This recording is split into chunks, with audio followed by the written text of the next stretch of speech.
today, papunta tayo sa shop. Kunin natin yung windpipe. Harga lang natin and then we head straight to KOU. Kakasabi lang sa akin ngayon na medyo matatagalan tayo dahil dalawa.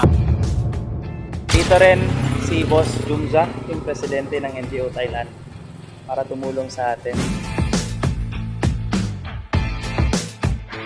Since yung hub natin is hindi ganun kakapal, palitan natin ng bago. So ayan guys, as I was checking inside sa ginagawa natin, nakita ko si Bank dumating andito.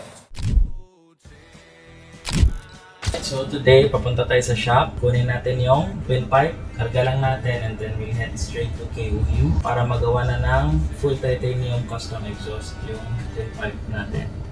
And then after that, ready for tuning na siya, tatakbo na siya. See you at KOU.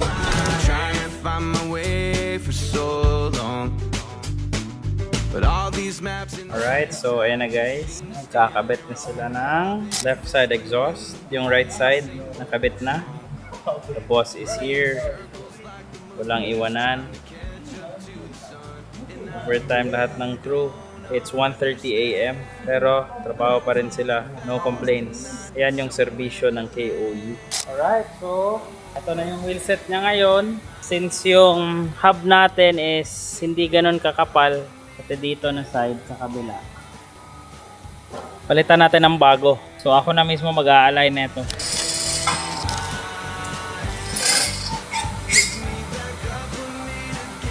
So nalagyan na natin ang base map. Nakita nyo kanina, tatapusin na lang na ang break-in period niya. And then after that, magda-dyno na tayo. So